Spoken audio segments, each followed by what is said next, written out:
Hi friends, welcome to எஸ்எட் சமையல் and black. எல்லோரும் நல்லா இருக்க வேணும்னு கடவுளை வேண்டிக் கொண்டு வாங்க வீடியோக்குள்ளே போகலாம். இன்றைக்கு ஒரு பிளாக் வீடியோ தான். காலையில் ஒளிமின வழியால் அவுட் வியூ வந்து இப்படித்தான் இருக்குது. நல்ல ஜில்லண்ட ஒரு வியூ தான். சும்மா அதையும் ஒரு சின்ன ஒரு கிளிக் எடுத்துட்டு உங்களோட ஒரு குட் நியூஸும் ஷேர் பண்ண போகிறேன் இந்த வீடியோவில்.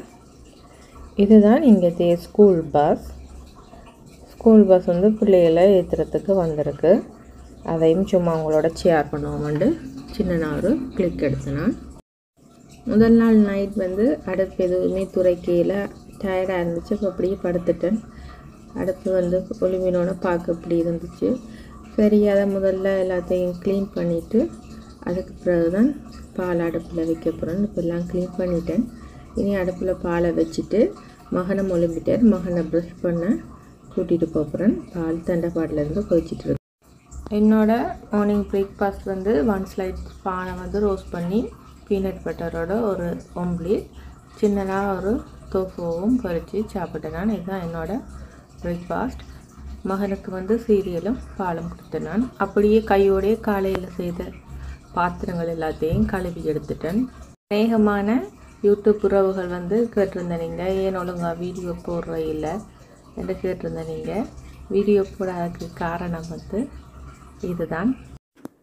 நான் இப்போ ப்ரெக்னெண்ட்டாக இருக்கிறேன். இதை பார்த்தோன்னே அநேகமானவருக்கு தெரிஞ்சிருக்கும் ப்ரெக்னென்ட்னு சொல்லி. Yes, I am pregnant. இப்போ இன்றைக்கு வந்து மட்டன் தான் எடுத்துருக்கு. மட்டன் வந்து முதல் நாளே சின்ன கட் பண்ணி ஃப்ரிட்ஜில் வச்சுட்டேன். மற்றது வந்து சுவரொட்டியும் வாங்கினது. சுவரொட்டி வந்து சமைக்கிற நேரம் தான் கழுவிட்டு நான் கட் பண்ணுறேன். அது முழுசாகவே கழுவிட்டு தான் கட் பண்ணணும். மற்றது தேவையான சமையலுக்குரிய எல்லா பொருட்களையும் எடுத்து முன்னுக்கே வச்சுருக்கிறேன். இனி எல்லாத்தையும் க்ளீன் பண்ணி இது எல்லாத்தையும் கட் பண்ணிவிட்டு உங்கள்கிட்ட காட்டுறேன். முட்டைக்கோஸை சின்ன அரிஞ்சிட்டு கழுவி எடுத்துட்டு அதோட மஞ்சள் தூள், உப்பு, பச்சை மிளகாயை போட்டிருக்கிறேன். உங்களோட காரத்துக்கு ஏற்ற மாதிரி போடுங்க. இது ஆல்ரெடி நான் சொல்லியிருக்கேன் நிறைய வீடியோவில். இந்த பச்சை மிளகாய் வந்து காரம்ன்ற வடிவாக நான் மகனும் சாப்பிட்ற வடிவம் ஒன்று தான் போட்டிருக்கேன். இப்போ மூடியை போட்டு அதை வேக வைப்போம். முட்டைக்கோஸை வந்து மற்ற அடுப்பில் மாற்றிட்டு அதே அடுப்பில் வந்து ஒரு சட்டியை வச்சுருக்கிறேன் மட்டன் கறி செய்கிறதுக்கு. சட்டி சூடாயினது பிறகு 2 டேபிள் ஸ்பூன் ஆயில் ஆட் பண்ணியிருக்கிறேன். ஆயில் சூடாயினது பிறகு கடுகு, பெருஞ்சீரகம், சின்ன சீரகம், 2-3 முழுசாக மிளகாயும் ஆட் பண்ணுறேன். கடுகு, பெருஞ்சீரகம் எல்லாம் பொரிஞ்சது பிறகு கிராம்பு, கருவாப்பட்டை, ஏலக்காய், பிரியாணி இலையை ஆட் பண்ணுறேன். நான் வந்து இன்றைய சமையலுக்கு வந்து தக்காளி ஆட் பண்ண இல்லை. மட்டன் குழம்புக்கு தக்காளி ஆட் பண்ணாமல் தான் செய்கிறேன். அடுத்ததாக 2 கருவேப்பிலையை ஆட் பண்ணுறேன். ஒரு மீடியம் சைஸ் வெங்காயத்தை ஸ்லைஸாக கட் பண்ணி அதையும் இதோட ஆட் பண்ணிவிட்டு வெங்காயத்தை நீ நல்லா ஒருக்கா மிக்ஸ் பண்ணி விடுவோம். வெங்காயம் வந்து நல்ல பொன்னிறமாக வதங்கி வரணும். ஒரே மாதிரி செய்யாமல் கொஞ்சம் டிஃப்ரெண்ட்டாகவும் செய்து பார்ப்போம். இன்றைய கொஞ்சம் மட்டனை வந்து நான் தண்ணி குழம்பு மாதிரி தான் வைக்க போகிறேன். மற்றது இப்போ வெங்காயம் நல்லா வதங்கினதுக்கு பிறகு 2-2.5 டீஸ்பூன் அளவுக்கு தான் மிளகாத்தூள் போடுறேன். இப்போ வந்து உரைப்பு எல்லாமே குறைச்சி தான் ஆட் பண்ணுறது மகனுக்கும் கொடுக்குறதால. இஞ்சி பூண்டு பேஸ்ட்டை வந்து 2 டேபிள் ஸ்பூன் அளவில் ஆட் பண்ணிவிட்டு இப்போ நல்லா ஒருக்கா மிக்ஸ் பண்ணி விடுவோம். நான் தக்காளி போடாத வழியாக தான் மிளகாத்தூள் போடக்குள்ள இஞ்சி பூண்டு பேஸ்ட்டை ஆட் பண்ணியிருக்கிறேன். இப்போ நல்லா அதை மிக்ஸ் பண்ணினது பிறகு மட்டனை வந்து நல்லா கழுவி எடுத்துட்டேன். 1 கிலோ மட்டன் அளவில் இப்போ மசாலாவில் ஆட் பண்ணுறேன். ஆட் பண்ணிவிட்டு நல்லா மிக்ஸ் பண்ணி கொடுக்கணும். நாங்கள் என்ன தான் கடையில் சாப்பாடுகள் வாங்கினாலும் வீட்டில் சமைச்சு சாப்பிட்ற மாதிரி எப்பயுமே வராது. வீட்டில் வந்து எங்களோட தேவைக்கேற்ற மாதிரி நாங்கள் செய்து கொள்ளலாம். கடைகளில் வாங்கினா கிட்ஸுகளெல்லாம் சாப்பிட இல்லாது. வீட்டில் செய்தால் நாங்கள் பிள்ளைகள் என்ன விரும்பி சாப்பிடுவாங்களோ அதுக்கேற்ற மாதிரி நாங்கள் சமைச்சு கொடுக்கலாம். இப்போ இந்த மட்டனுக்கு தேவையான அளவுக்கு உப்புக்கல் ஆட் பண்ணுறேன். உப்புக்கல் ஆட் பண்ணிவிட்டு மறுபடியும் நல்லா ஒருக்கா மிக்ஸ் பண்ணி கொடுப்போம். அதோட 2-3 துண்டு ரம்பையும் ஆட் பண்ணுறேன். இப்போ மட்டனுக்கு தேவையான அளவுக்கு தண்ணி ஆட் பண்ணிவிட்டு மட்டனை நல்லா மூடி போட்டு வேக வைப்போம். ரொம்ப வந்து என்னோட இல்லாதபடியாக 2-3 துண்டு தான் சின்ன துண்டு இருந்தது, அதை ஆட் பண்ணியிருக்கிறேன். இப்போ மட்டன் குழம்பை வந்து அங்காள் அடுப்பில் மாற்றிட்டு எனக்கு மிக்ஸ் பண்ணுறது சுவமன்றோடவை மட்டன் வச்ச அடுப்பில் முட்டைக்கோஸை மாற்றி எடுத்துருக்கிறேன். இப்போ முட்டைக்கோஸ் வந்து ஆல்மோஸ்ட் வெந்து வந்துட்டு இன்னும் கொஞ்சம் தண்ணி இருக்குது முட்டைக்கோஸில். அந்த தண்ணி வற்றினது பிறகு அதுக்கு என்ன போடுறேன்ட்டு பார்ப்போம். அடுப்பில் வந்து ஒரு சட்டியை வச்சுருக்கிறேன். சட்டி வந்து சூடாகினதுக்கு பிறகு 1.5 டேபிள் ஸ்பூன் ஆயில் ஆட் பண்ணுறேன். இதில் வந்து சுவரொட்டி செய்ய போகிறேன். என்னடா அடுப்பை மாற்றி மாற்றி செய்கிறான்னு நினைக்காதீங்க, வீடியோ கவர் பண்ணுறதுக்காகத்தான் மாற்றி மாற்றி செய்கிறேன். இப்போ எண்ணெய் சூடாகினதுக்கு பிறகு 1/4 டீஸ்பூன் பெருஞ்சீரகம் மட்டும்தான் ஆட் பண்ணியிருக்கிறேன். வேறு ஸ்பைசஸ் ஒன்றும் ஆட் பண்ணல. பெருஞ்சீரகம் ஆட் பண்ணிவிட்டு ஒரு நட்டு கருவேப்பிலை, ஒரு ஸ்மால் சைஸ் அளவுக்கு வெங்காயத்தை ஸ்லைஸாக கட் பண்ணிவிட்டு ஆட் பண்ணியிருக்கிறேன். இப்போ இதை நல்லா மிக்ஸ் பண்ணி கொடுப்போம். நான் ஆல்ரெடி வந்து என் ரெசிபி வீடியோவில் சுவரொட்டி வந்து சிம்பிளாக செய்யக்கூடிய மெத்தடில் வந்து நான் செய்திருக்கிறேன். இது வந்து கொஞ்சம் கிரேவி மாதிரி செய்ய போகிறேன்.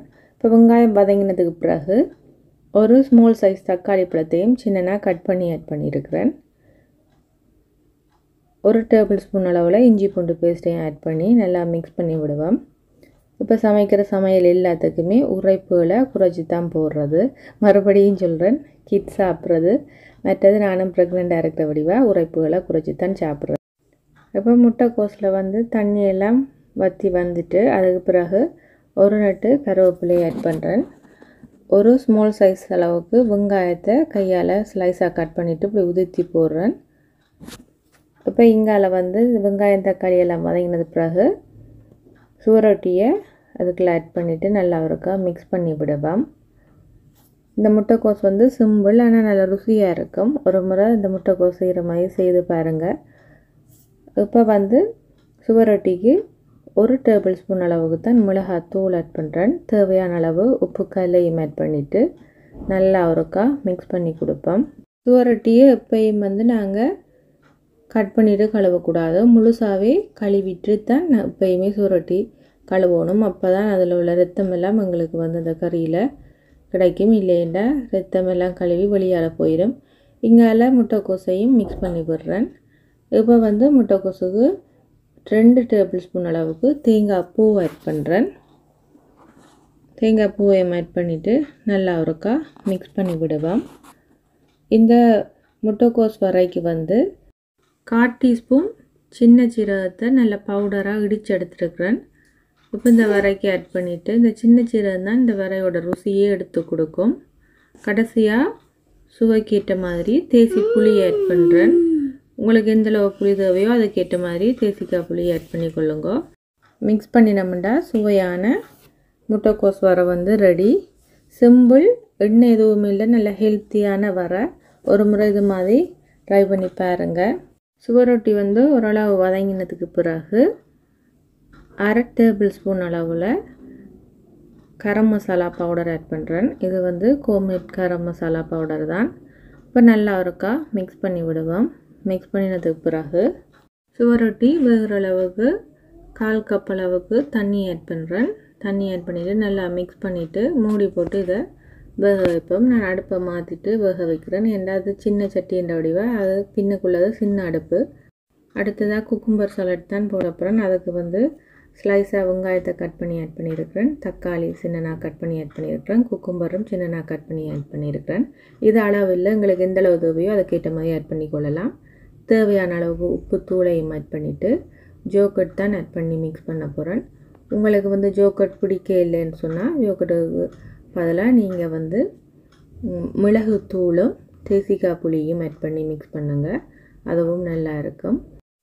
உங்களுக்கு காரத்துக்கு பச்சை மிளகாய் ஆட் பண்ணணும்னா பச்சை மிளகாயும் கட் பண்ணி ஆட் பண்ணுங்கள்.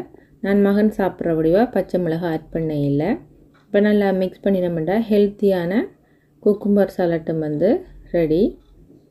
அடுத்து சுவரொட்டி வந்து நல்லா வெந்து வந்துட்டு இந்த ஸ்டேஜில் கொஞ்சமாக கொத்தமல்லியிலே கட் பண்ணி ஆட் பண்ணுறேன்.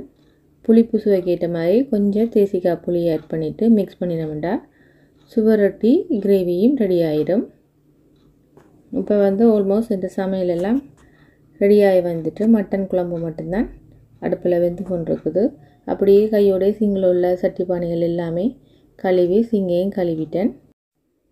வாங்க அப்படியே இன்றைக்கி என்ன சமையல்னு பார்ப்போம். சுட சுட சிவப்பு குத்தரிசி சோறு, முட்டைக்கோஸ் வரை, சுவரொட்டி, கிரேவி வேறு பாத்திரத்தில் மாற்றி எடுத்துட்டேன். மட்டன் குழம்பு வந்து தண்ணியாக வச்சுருக்கிறேன். மட்டன் வெந்தது பிறகு அதோடைய உருளைக்கிழங்கு கரம் மசாலாலாம் போட்டு கொதிக்க வச்சுட்டு கடைசியாக இறக்குற டைமில் வந்து தேசி புளி ஆட் பண்ணினான். சுவையான தண்ணி மட்டன் குழம்பு ரெடி. ஹெல்த்தியான குக்கும்பர் சலட்டும் ரெடி. இதுதான் இன்றைக்கு என்னோடய லஞ்ச் மெனு. இது வரைக்கும் என்னோடய வீடியோ பொறுமையாக பார்த்து எனக்கு கமெண்ட் பண்ணி ஆதரவு தர அனைத்து நல்ல உள்ளங்களுக்கும் ரொம்ப ரொம்ப நன்றிகள். இன்றைய காலையிலிருந்து பகல் வரையும் இப்படித்தான் என்னோடய பொழுது போனது. அது உங்களோட ஷேர் பண்ணியிருக்கிறேன். உங்களுக்கு பிடிக்குமென்று நம்புகிறேன். இன்னும் ஒரு இன்ட்ரெஸ்டான வீடியோவில் நான் உங்களை சந்திக்கிறேன். அது வரைக்கும் பாய்.